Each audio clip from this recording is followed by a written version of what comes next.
Povo de Deus, Salmo 45, o ungido de Deus e a sua noiva, ao mestre de canto, segundo a melodia, os lírios, dos filhos de Corá, salmo didático, cântico de amor. Esse é o título aqui na minha Bíblia, Plenitude. É isso? É uma composição que foi feita, encaminhada aí aos filhos de Corá, que é o pessoal aí da parte musical, né? É um salmo didático, né? Um masquil, né? É um salmo de instrução, né? E no salmo fala de amor. Amor aí entre um homem e uma mulher, nesse caso, o rei e a sua nova rainha. Os lírios aqui não se sabe exatamente o que significa, mas, segundo Champre, a melodia aí seria intitulada Os Lírios, né? Que no hebraico é Sozani, seria uma referência aí à primavera, no caso, vinculada ao período pascal, né? E aí, de repente, a palavra que mais tem sentido aí pra gente é a ideia do poema, né? Do cântico ser escrito nesse período de primavera, seria isso, né? Alguém também pode dizer, vai dizer, outros autores vão dizer que a expressão aí, os lírios, poderia ser somente o título de um cântico, né? Só o título do cântico seria os lírios. Então, algumas informações que para alguém que queira fazer uma pesquisa mais aprofundada, pode acrescentar. Muito bem, nós temos aqui o contexto de um salmo de louvor ao rei, é um salmo real, né? E segundo Champre, há outros aí, cerca de 16, 17 salmos reais, salmos que são direcionados ao rei, que elogiam o rei, e é um dos modelos, um dos tipos de salmos que temos como já temos aprendido, né? Tem os salmos de lamentação, que são mais abundância, né? Salmos de ação de graça, e entre outros salmos, os salmos de louvor ao rei. No contexto aqui, nós temos um casamento, e um casamento do tipo daquele que Salomão fez, casando-se com estrangeiras, e aí com o objetivo até de fortalecer o teu reino, o reino. Inclusive, uma das conjecturas aqui de que rei estaria se casando aqui, não se sabe exatamente qual é o rei, mas uma das possibilidades é o próprio Salomão, né? Outro vai falar de Jezabel com Acabe, Jorão com Atalia, segundo a informação aqui de Champre. No caso, Salomão aí estaria casando com a filha de Faraó. Então, há muitas conjecturas. Ninguém pode afirmar exatamente qual é o rei que está casando aqui. Mas a verdade é que há um casamento. É um casamento de um rei de Israel com uma mulher estrangeira. E isso aí em si já é um desvio das normas bíblicas. Está se desviando de mandamentos de Deus. Isso aconteceu muito naquela época. Os reis praticaram algumas ações que é contrário à lei de Moisés, é contrário às normas estabelecidas por Deus. Mas há aqui, então, esse casamento. E é muito curioso que esse casamento, esse cântico, que na sua origem ele foi composto para elogiar o rei de Israel, ele acabou entrando, fazendo parte do saltério, né, da harpa, da coletânea de cânticos dos judeus, coletânea essas que são cânticos direcionados ao Deus de Israel. Interessante isso aqui. Curioso e interessante. Originalmente está direcionado ao rei, em um contexto de casamento errado, contrário ao que Deus estabeleceu. Depois, futuramente, essa poesia é inserida na coletânea de cânticos que vão adorar a Deus. Afinal de contas, o livro de Salmos são os cânticos de adoração a Deus. Logo, esse canto, essa poesia que foi originalmente direcionada a um rei, posteriormente foi inserida para ser usada em adoração ao Senhor. Não sei se você sabe, nós já falamos sobre isso. Muitos de nossos cânticos hoje do cantor cristão, na realidade batista, teve origem profana. Eram cânticos secular que foi inserido, usado posteriormente para o louvor a Deus. É isso? É a ideia de resgatar aquilo que pertence a Deus, porque os dons são dados por Deus. Só que muitas pessoas que recebem esse dom, ao invés de usar esse dom para o louvor, para a honra de Deus, eles usam esses dons em outros meios. E aí então seria tipo um resgate. Esse dom aqui, essa música aí, isso aí é dom de Deus para ser dado a Deus. E aí você usou para o mundo, usou para coisas erradas, e agora nós estamos resgatando isso para o seu verdadeiro dono. Há algumas pessoas que pensam assim. E muitas melodias, muitos cânticos hoje, na sua origem, nasceram no secular e foram trazidos para o religioso, para o santo, né? E assim é o Natal, como nós sabemos, né? A celebração do Natal, que na sua origem tinha uma realidade pagã, mas vai lá e resgata-se, né? Domina-se a cultura e transforma ela em uma adoração a Deus, faz um vínculo aí ao seu verdadeiro dono, a quem realmente pertence o louvor, ok? Então, esse é o contexto geral. E aí, posteriormente, lá nos autores da Bíblia, por exemplo, no livro de Hebreus, o autor de Hebreus olha, ler esse salmo e faz uma atribuição a Jesus. Então, o salmo ele passa a ser visto também como messiânico. Naturalmente, quem escreveu esse salmo lá na origem, nem de longe pensava-se em Jesus. Ele está pensando no rei ali. Mas o autor dos Hebreus, na Bíblia, vai ler esse salmo e vai fazer uma ponte, entender que isso é messiânico. Lembrando que o fato do autor original não ter nenhuma noção, não ter pensado em Jesus Cristo, não significa que na inspiração que Deus deu a ele, e ele começa a escrever, para ele, aquela inspiração, aquele direcionamento é só para o rei. Mas numa realidade espiritual, Deus tem muito mais em cima daquela palavra do que apenas o autor original percebeu. E isso acontece. Você hoje tem um cântico, você tem uma mensagem, uma poesia, e você não sabe, no mundo espiritual, no projeto de Deus, o que Deus está fazendo, ou projetou fazer, por meio daquela mensagem, por meio daquela poesia, por meio daquele dom que Ele te deu, ou Ele dá a alguém. Né? Às vezes nós temos um dom, nós não imaginamos o que Deus projetou por meio daquele dom, daquele fruto daquele dom, daquela mensagem, daquela oração, daquela poesia, não é isso? Daquela coreografia, daquele teatro.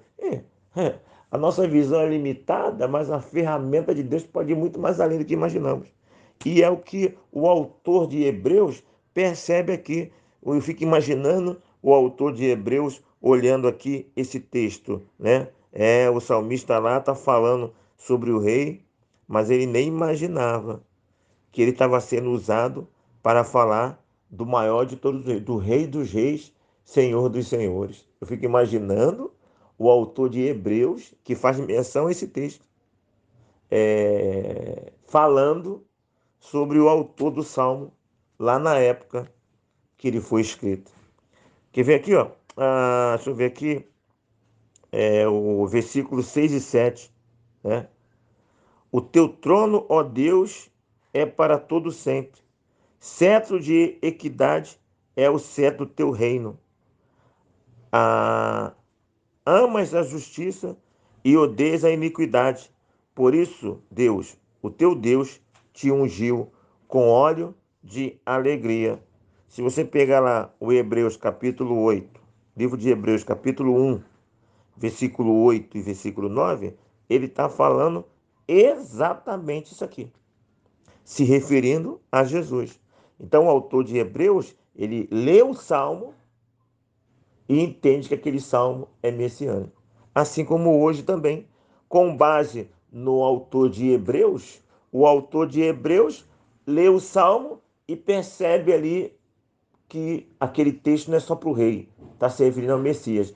E hoje, os autores de hoje moderno, ao olhar o Hebreus, o autor de Hebreus da Bíblia, tendo essa leitura, também percebe que entende então que o salmo é messiânico. Interessante, né? Interessante e curioso. Então, na nota de rodapé aqui da Bia Plenitude, né? Messias aqui representa a palavra hebraica para alguém que foi ungido. Então, é o Cristo nesse caso. É o próprio Cristo. Versículo 9. Filhas de reis se encontram entre as tuas damas de honra. À tua direita está a rainha, adornada de ouro finíssimo de Ofir. Vamos aqui ver o que a Bíblia Plenitude fala sobre o versículo 9. Ou seja, ali está a quem em breve será rainha. Então, ó, filhas de reis se encontram entre as tuas damas. Então, vem a mulher lá do outro país para casar com o rei e vem uma porção de mulheres com ela para ajudar ali na cerimônia, para compor ali a cerimônia. Hoje, nos nossos casamentos, né, vai as crianças na frente, não é isso? As damas, né, na frente ali. Então, isso já é antigo. E aí as mulheres vieram junto, porque vai ter um grande casamento. E aí está dizendo aqui, filhas de reis vieram, os reis lá do outro país se encontram entre as tuas damas de honra, tá vendo? E à tua direita está a rainha. Essa rainha aqui é a futura rainha, né? É a futura rainha, que vai ser, que vai, ao casar-se, vai se tornar rainha no povo de Israel. Adornada de ouro finíssimo de Ofir, tá vendo? Aí, ó, aí a partir do versículo 10, tem o conselho aqui para essa mulher que vai se tornar rainha. Ouve, filha, vê, dá atenção. Esquece o teu povo e a casa do teu pai. Tá vendo? Você vai se casar. Você vai ter que esquecer a tua casa, o teu povo. Aí a Bíblia fala assim, né? O homem casará com seu pai e tua mão, formará, a mulher se casará com seu marido, se formará uma só carne, né? Deixará o pai e a tua mãe, não é assim que o texto fala? Então ouve, filha, da tua atenção, esquece o teu povo e casa com teu pai, viu? Que no caso é o rei, né? Esquece a casa de teu pai. Então o rei cobiçará a tua formosura. Então ela vai vir no cortejo lá para casar. Quando ela estiver entrando, se aproximando, o rei vai olhar para ela, bonita, linda, e vai contemplar a formosura dela, pois ele é o teu Senhor. Viu? Incline-te perante ele. Olha aí. Ela vai inclinar, era um cerimonial. Né? A ti virá a filha de Tiro, trazendo donativo. A ti virá a filha de Tiro, trazendo donativos. E os mais ricos dos povos te pedirão louvores. Então ela vinha, se ajoelhava, trazia presente para o rei. Tá vendo? Tá aqui, é o momento do casamento que está acontecendo aqui. Nota de rodapé aqui da Bíblia Plenitude. Ó, versículo 10. Ouve, filha, e dá atenção. Versículo 10. Esquece significa mais do que deixar os pais, como em Gênesis 2:24. A noiva de um rei era frequentemente de outra nação e tinha de romper com a sua própria cultura para poder se casar. Semelhantemente, os cristãos precisam romper o casamento com as coisas do mundo para se tornar parte da noiva de Cristo. Então você vê aqui a aplicação já cristã do texto, né? Aí continua aqui, ó, versículo 12, a poesia falando para a noiva: de, a ti virá a filha de Tiro, trazendo donativo. No caso aqui, falando para o rei, né? Virá a filha de Tiro. Quem é a filha de Tiro? A mulher estrangeira, que vai levar donativo para o rei. A filha, nota de rodapé aqui da Bíblia Plenitude. A filha de Tiro representa os habitantes da cidade comercial mais rica do Antigo Testamento.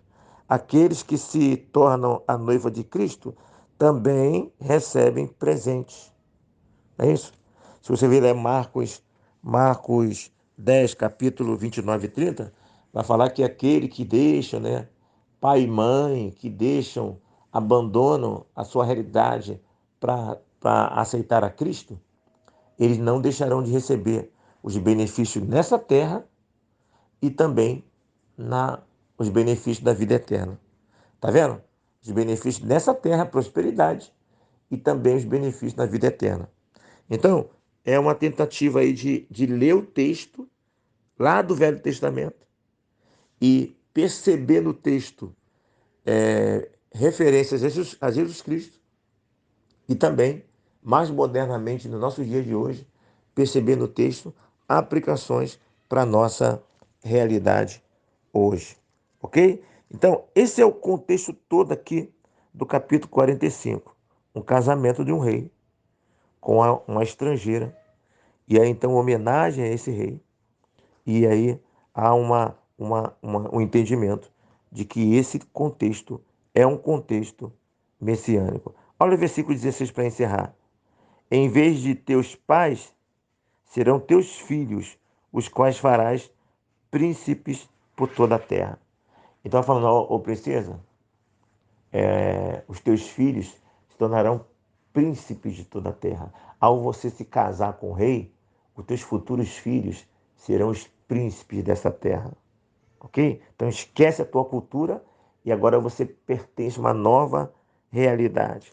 Nota de rodapé da Bíblia Plenitude, no versículo 26. Filhos, a dor de se deixar a antiga cultura passa com a expectativa alegre de ver futuras gerações, seus próprios filhos, reinando com Cristo. Aqui ele já faz uma ponte para os dias de hoje, né? Então, lá no passado, aquela mulher vai deixar a sua cultura, o seu povo. Isso é muito triste para ela, mas ela vai começar a olhar assim e falar: não, mas eu tenho um futuro glorioso, né? Os meus futuros filhos serão príncipes desse reino aqui. Então, na conversão, fazendo uma aplicação nos dias de hoje, as pessoas deixam lá as suas paixões do mundo, e por ela ser muito apegada à paixão do mundo, aquilo dói. Aquilo é difícil. Mas o que ela tem que fazer? O que a pessoa tem que fazer? Ela vai olhar para os benefícios. Eu estou deixando paixões do mundo, mas eu tenho muito mais a receber, né? Nessa nova cultura, nesse novo reinado em minha vida. E o benefício não é só um benefício aqui, mas é um benefício para a vida eterna. Como diz aquela referência ali ao Marcos capítulo 10, 29 e 30. É isso. Então esse é o contexto do Salmo 45. Informações curiosas, coisas interessantes. E o mais curioso aqui é o Salmo ter, ter sido escrito originalmente para a realidade de um rei que está com práticas erradas, aplicado aí no saltério dos judeus. Não é isso? E tem algumas coisas aqui que parece que não bate muito bem com o messiânico, né? Porque o texto de Hebreus, o autor de Hebreus, ele pega só um pedaço aqui do texto e aplica a Jesus. Já os autores modernos hoje já fazem uma aplicação mais ampliada, não é isso? Lembrando que profeticamente em Isaías, o Cristo ele não tem parecer nem formosura, é isso? Ele é humilde, ele vem de uma família humilde, ele não tem nem lugar para morar, né? Então, algumas interpretações dos dias de hoje não batem muito bem com algumas realidades históricas. Mas o autor de Hebreus, ele não pega todo o contexto e aplica a Cristo. Ele pega apenas um pedaço lá e aplica a Cristo. Ele entende que uma parte daquela história ali, profeticamente, de respeito a Cristo. Já os autores modernos hoje, eles são mais amplos. Eles geralmente vão mais além do que os autores bíblicos foram ao interpretar um texto como messiânico. Ok? É isso. Pense em todas essas coisas e que Deus nos abençoe.